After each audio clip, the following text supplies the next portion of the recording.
Саламатсыздар ма балалар? Бүгін сіздермен бірге жаратылыстану пәнінен онлайн сабақ өтеміз. Сабағымыздың тақырыбы дыбыстың қасиеттерін қалай пайдаланады. Оқу мақсаттары: дыбыс қаттылығының дыбыс көзі мен қабылдағыш арасындағы қашықтыққа тәуелділігін түсіндіру. Сабақ мақсаттары: дыбыс қаттылығының дыбыс көзі мен қабылдағыш арасындағы қашықтыққа тәуелділігін түсінеді, жануарлардың не үшін дыбыс шығаратынын біледі, дыбыстың қасиеттерін қалай пайдаланатынын біледі. Алдымен балалар, жетелеу сұрақтарына жауап берейік. Мына сұрақтардың жауабын сіздермен бірге талқылаймыз. Балық аулау кезінде неліктен шуламау керек? Өйткені балалар, суда дыбыс күшейіп тезірек таралады екен. Неліктен біз масаның ызыңын қасымызға жақындағанда ғана естиміз? Себебі арақашықтық артқан сайын дыбыс қаттылығы кемейді екен. Тоқылдақтың тоқылдаған дыбысы неге ағаштың кез келген жағынан естіледі? Себебі дыбыс толқындары барлық жаққа таралады екен. Адамзат дыбыс дүниесінде өмір сүреді. Біз адамдардың дауысын, құстың сайрағанын, музыкалық аспаптардың дыбысын, теңіз толқындарының шуылын, күн күркіреуін естиміз.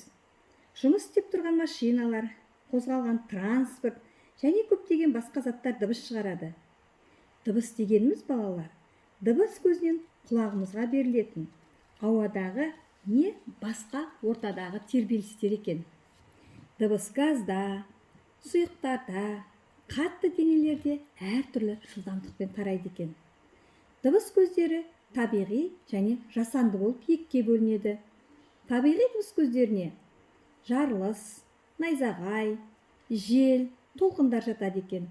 Ал жасанды дыбыс көздеріне гитараның дауысы, сирена, қоңыраудың дыбыстары жатады екен. Ал енді балалар, алдымыздағы суретке назар аударайық. Бұл суретте жан-жануарлар бейнеленген. Арыстанның даусымен саршұнақ шығаратын дыбыстардың қандай айырмашылығы бар екенін білеміз. Арыстан басқа жануарларға жақындаса, өз аумағы екенін ескертіп қырылдайды екен. Оның төмен дыбыс арқылы бірнеше шақырымға жетеді. Саршұнақ болса, қауіп сезілсе, өзінің шиқылымен маңайындағыларға хабар береді, жоғарғы дыбыс шығарады. Ал құр мен дельфинге келетін болсақ, олар қандай мақсатпен дыбыстарын пайдаланады екен? Дельфин басқа дельфиндер шығаратын дыбысты 10 километр қашықтықтан ести алады. Себебі дыбыс ауаға қарағанда суда тезірек таралады және жақсырақ естіледі екен. Құр әуелі үдемелі өсіп, сосын жайлап басылатын дыбыс шығарады. Ал әбжылан мен бұлбұл, бұлар қай кезде дыбыс шығаруы мүмкін? Бұлар балалар, ұялары бос емес болса, қауіпті ескерту, арақашықтықты анықтау үшін бір-бірімен хабарласады екен.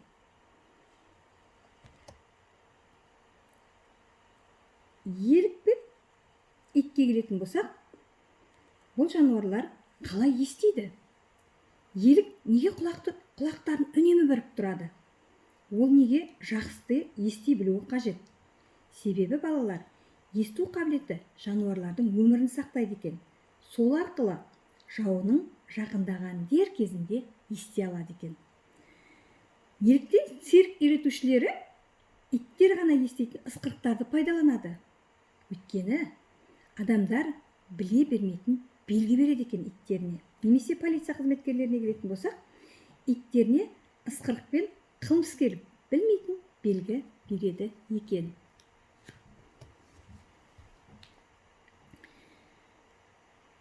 Балалар, сендер білесіңдер ме? Көккиттер бір-бірімен дыбыс шығару арқылы сөйлеседі. Олар бірін-бірі 1600 километрден астам қашықтықтан естиді екен. Олардың дыбыстарының қаттылығы реактивті ұшақтың дыбысынан да күшті болады екен. Балалар, естеріңізге сақтаңдар. дыбыстың қаттылығы арақашықтыққа байланысты болады. Төмен дыбыстар жоғарғы дыбыстарға қарағанда алысқа жақсы естіледі. Ал енді балалар, мына видеороликті тамашалап көрейік. Жануарлар қалай сөйлейді? Аю.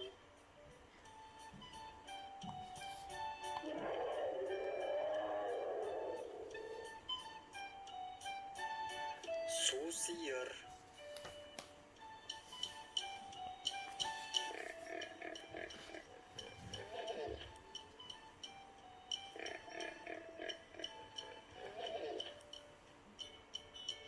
Қабылан.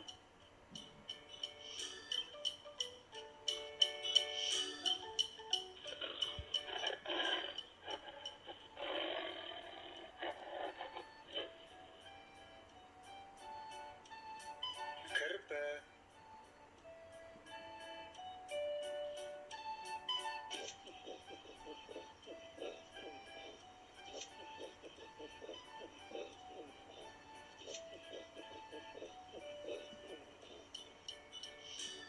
Түлкі.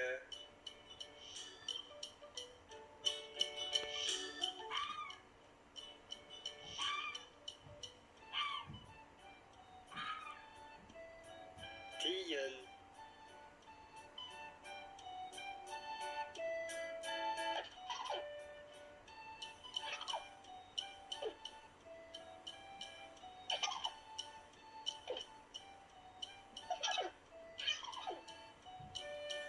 Маймыл.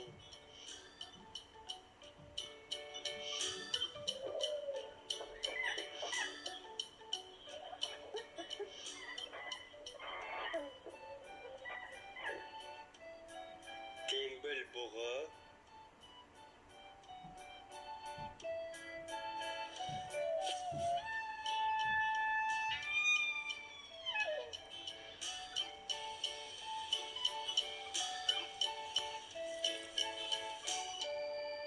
Тасбақа.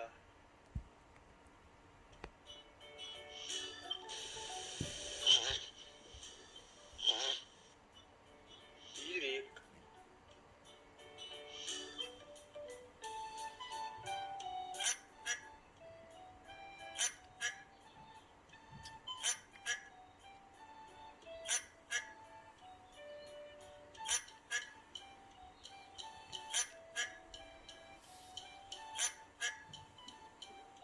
Пингвин.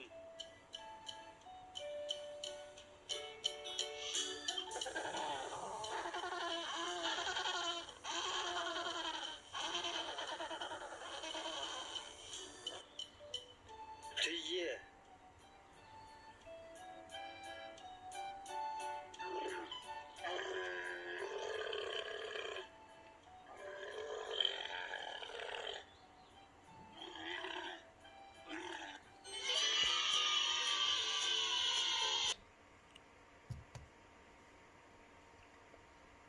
Балалар, сендер жануарлардың қалай дыбыстайтынын естідіңдер.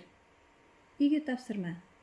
Жануарлар қай уақытта және не үшін дыбыстайды тапсырмасын орындап көресіңдер. Оқулықтың 62-63 беттерін оқисыңдар. Балалар, сау болыңдар. Осымен сабағымыз соңына да жетті.